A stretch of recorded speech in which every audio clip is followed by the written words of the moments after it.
La Biblia en un año. Día 190. Segundo libro de Crónicas. Historia de las grandes reformas. Reinado de Ezequías. Ezequías subió al trono a los 25 años y reinó 29 años en Jerusalén. Su madre se llamaba Abiyá y era hija de Zacarías. Obró con rectitud a los ojos del Señor como lo había hecho su padre David. Purificación del templo. El primer año de su reinado, el primer mes, Ezequías abrió las puertas del templo y las restauró. Hizo venir a los sacerdotes y a los levitas, los reunió en la plaza oriental y les dijo: Escúchenme, ahora se purificarán y purificarán el templo del Señor, Dios de sus padres. Luego sacarán fuera del santuario toda inmundicia, porque nuestros padres han sido infieles, han obrado mal a los ojos del Señor, nuestro Dios, y le han abandonado.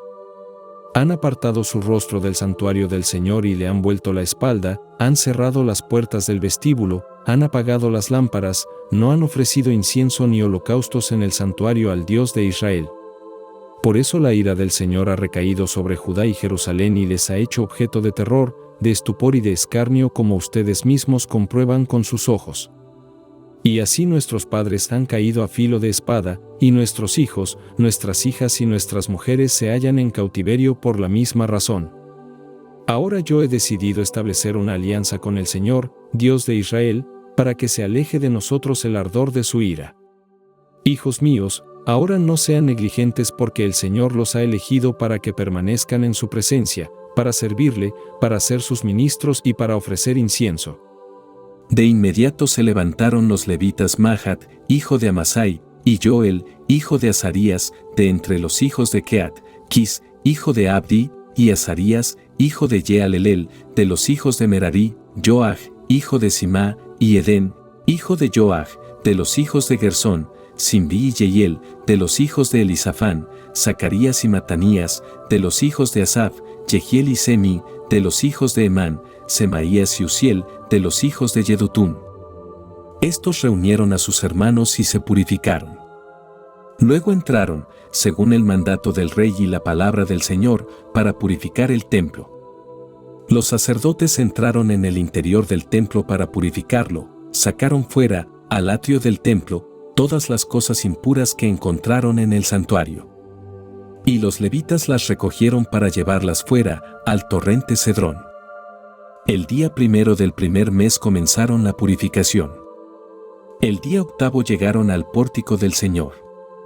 Durante 8 días estuvieron purificando el templo, y el día 16 del primer mes terminaron. Luego se presentaron donde estaba Ezequías y le dijeron: Hemos purificado todo el templo, el altar de los holocaustos y todos sus accesorios, la mesa de los panes de la ofrenda y todos sus accesorios. También hemos restaurado y purificado todos los objetos que el rey Ahaz había profanado con su infidelidad durante su reinado y ya están ante el altar del Señor. Restablecimiento del culto. A la mañana siguiente el rey Ezequías se levantó temprano, reunió a los jefes del pueblo y subió al templo del Señor. Trajeron 7 becerros, 7 carneros, 7 corderos y 7 machos cabríos para ofrecerlos en sacrificio expiatorio por la casa real, por el santuario y por Judá. El rey ordenó a los hijos de Aarón, a los sacerdotes, ofrecer los holocaustos sobre el altar del Señor. Degollaron, pues, las reses de ganado mayor, y los sacerdotes recogieron la sangre y la derramaron sobre el altar. Degollaron los corderos y derramaron la sangre sobre el altar. Finalmente acercaron los machos cabríos de la expiación ante el rey y la asamblea, y todos les impusieron las manos.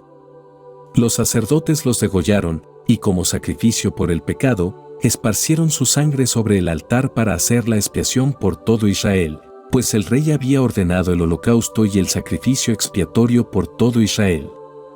Ezequías colocó a los levitas en el templo con címbalos, arpas y cítaras, según las disposiciones de David, de Gad, el vidente del rey, y del profeta Natán, pues esta disposición procedía del Señor por medio de los profetas. Los levitas estaban de pie con los instrumentos de David, y los sacerdotes con las trompetas. Entonces Ezequías ordenó ofrecer holocausto sobre el altar, y en el momento de comenzar el holocausto se iniciaron también los cantos del Señor acompañados de las trompetas y los instrumentos de David, rey de Israel. Toda la asamblea se postró mientras se cantaban los cantos y sonaban las trompetas, así hasta el final del holocausto. Cuando terminó el holocausto, el rey y los que estaban con él se postraron. El rey Ezequías y sus jefes pidieron a los levitas que alabaran al Señor con las letras de David y de Asaf, el vidente. Ellos entonaron alabanzas con júbilo y luego se inclinaron y se postraron en adoración. Entonces Ezequías tomó la palabra y dijo: Ahora ya están consagrados en honor del Señor. Acérquense, pues, y traigan al templo del Señor sus sacrificios de comunión y de acción de gracias. La asamblea traía sus sacrificios de comunión y de acción de gracias, y los de ánimo más generoso ofrecían holocaustos. El número de los holocaustos que la asamblea ofreció fue de 70 becerros, 100 reses de ganado mayor y 200 reses de ganado menor, todo para los holocaustos del Señor. Se presentaron también como ofrenda 600 reses de ganado mayor y 3000 reses de ganado menor. Los sacerdotes eran demasiado pocos y no podían preparar las víctimas de los holocaustos, por eso sus hermanos, los levitas, les ayudaron hasta que se terminó la tarea y hasta que se purificaron los demás sacerdotes. De hecho, los levitas habían sido más diligentes para purificarse que los sacerdotes. Hubo también un holocausto muy copioso de la grasa de los sacrificios de comunión y de las libaciones que acompañan al holocausto. De esta forma se restableció el culto en el templo. Ezequías y todo el pueblo se regocijaron al ver que Dios había predispuesto al pueblo, porque todo se había hecho con rapidez. Celebración de la Pascua. Ezequías envió mensajeros por todo Israel y Judá, y escribió a las tribus de Efraín y Manasés para que vinieran al templo de Jerusalén para celebrar la Pascua en honor del Señor, Dios de Israel. El rey, sus jefes y la asamblea decidieron en consejo celebrar la Pascua en el segundo mes, al no haber podido celebrarla a su tiempo, porque los sacerdotes no se habían purificado en número suficiente y el pueblo no se había reunido en Jerusalén. La propuesta le pareció bien al rey y a toda la asamblea. Determinaron dar un bando por todo Israel, desde Berseba hasta Dan, para que todos vinieran a celebrar en Jerusalén la Pascua en honor del Señor, Dios de Israel, pues hacía tiempo que no la celebraban como estaba prescrito. Los mensajeros salieron con las cartas del rey y de sus jefes por todo Israel y Judá y, siguiendo el mandato del rey, proclamaban: Israelitas, vuelvan al Señor, Dios de Abraham, de Isaac y de Israel, y Él se volverá a ustedes, que son el resto que ha conseguido escapar del poder asirio. No sean como sus padres y como sus hermanos. Ellos se rebelaron contra el Señor, Dios de sus padres, y Él les ha llevado a la desolación que ustedes pueden ver. Ahora no sean de dura cerviz, como sus padres, acojan al Señor, vengan al santuario que ha consagrado para siempre. Sirvan al Señor, su Dios, y se alejará de ustedes el ardor de su ira. Además, si se convierten al Señor, sus hermanos y sus hijos encontrarán compasión en quienes los deportaron y podrán volver a este país, porque el Señor, su Dios, es clemente y misericordioso y no les volverá el rostro, si ustedes se convierten a Él. Los mensajeros recorrieron de ciudad en ciudad los territorios de Efraín y Manasés hasta el de Zabulón, pero la gente se reía de ellos y les hacía burla. Sin embargo, algunos de Aser, de Manasés y de Zabulón se humillaron y vinieron a Jerusalén.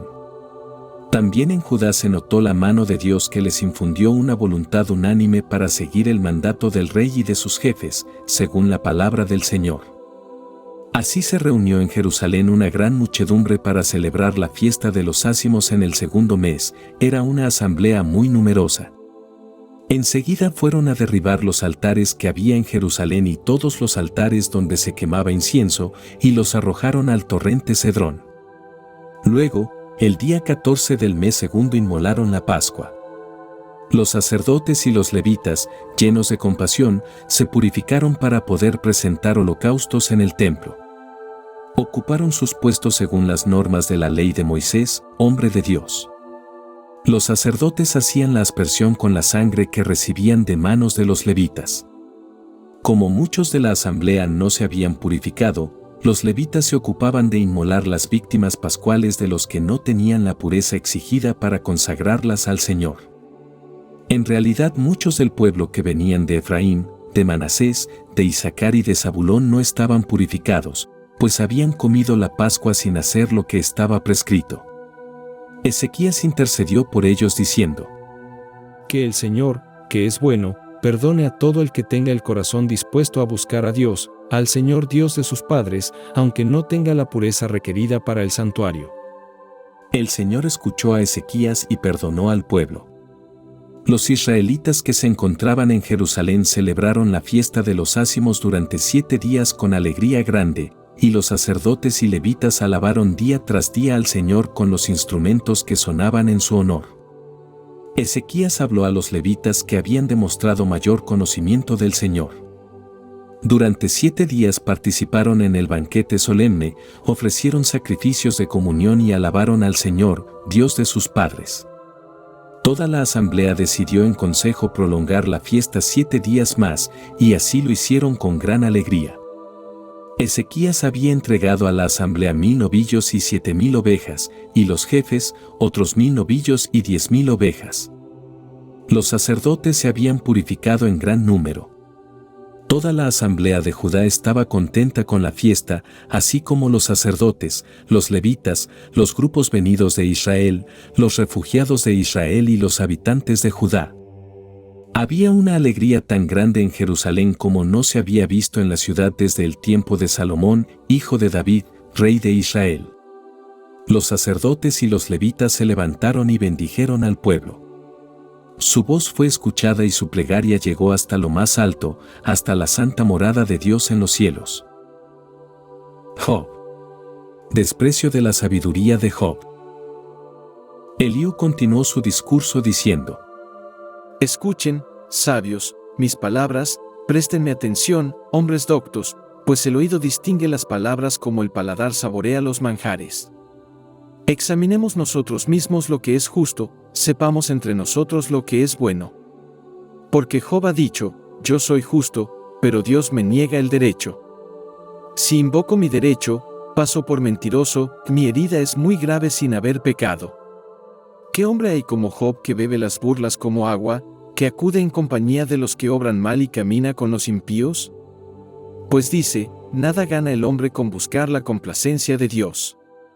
Así pues, escúchenme, hombres sensatos. Lejos de Dios la maldad, lejos del Omnipotente la injusticia. Pues Dios paga a cada uno según sus obras y lo trata según su conducta. En verdad, Dios no obra el mal, el Omnipotente no viola el derecho. ¿Quién le ha encomendado su tierra? ¿Quién ha fundado el mundo entero? Si Dios pensara solo en él, y orientara hacia sí su espíritu y su aliento, expiraría toda carne mortal y el hombre volvería al polvo. Si tienes inteligencia, escucha esto, presta oído a la voz de mis palabras. ¿Puede gobernar el que odia el derecho?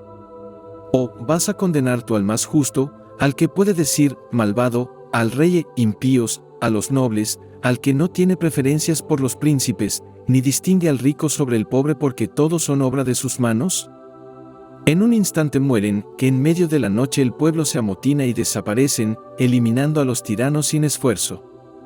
Pues los ojos de Dios están en los caminos de los hombres, y observa todos sus pasos.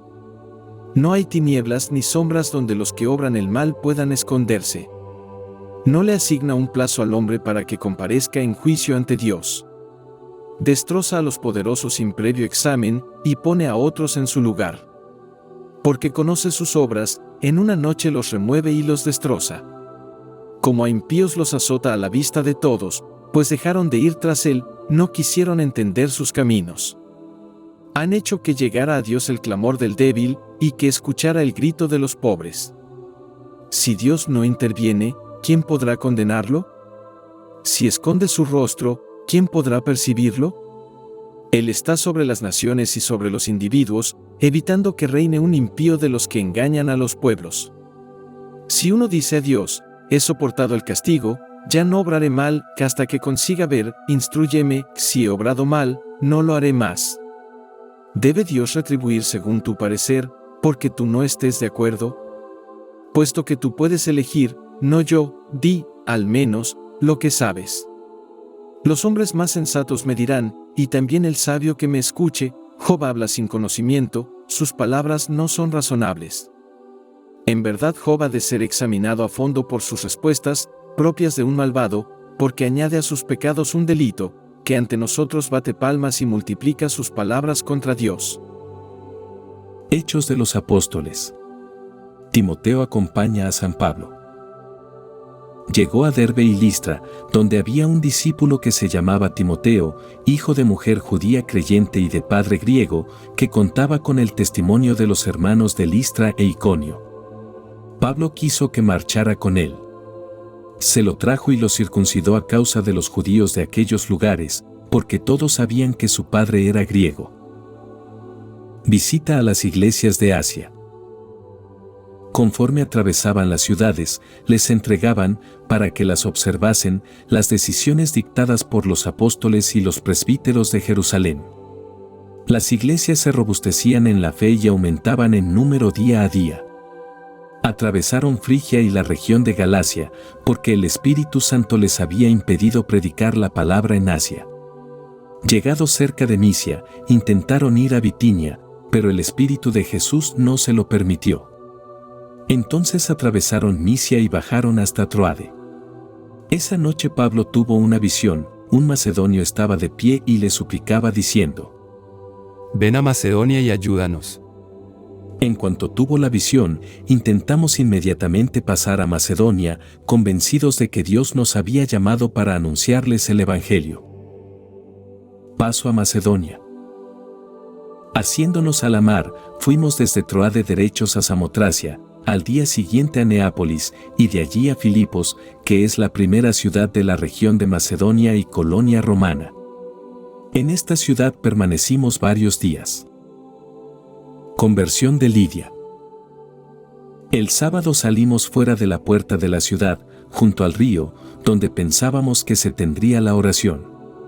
Nos sentamos y hablamos a las mujeres que se habían reunido. Una de ellas, llamada Lidia, vendedora de púrpura de la ciudad de Tiatira y temerosa de Dios, nos escuchaba. El Señor abrió su corazón para que comprendiese lo que Pablo decía. Después de haber sido bautizada ella y su casa, nos insistía: Si juzgan que soy fiel al Señor, vengan y quédense en mi casa. Y nos obligó. Curación de una endemoniada y encarcelamiento de San Pablo. Mientras íbamos a la oración nos salió al encuentro una joven esclava que tenía un espíritu pitónico y proporcionaba como adivina abundantes ganancias a sus amos. Siguiéndonos a Pablo y a nosotros gritaba: Estos hombres son siervos del Dios Altísimo y les anuncian el camino de la salvación. Repetía esto muchos días hasta que Pablo, enfadado, se volvió y le dijo al espíritu: En nombre de Jesucristo te mando que salgas de ella. Y en ese mismo instante salió. Al ver sus amos que había desaparecido la esperanza de su ganancia, se apoderaron de Pablo y de Silas y los arrastraron al foro ante los magistrados. Los presentaron a los pretores y dijeron: Estos hombres perturban nuestra ciudad. Son judíos y predican costumbres que a nosotros los romanos no nos es lícito aceptar ni practicar.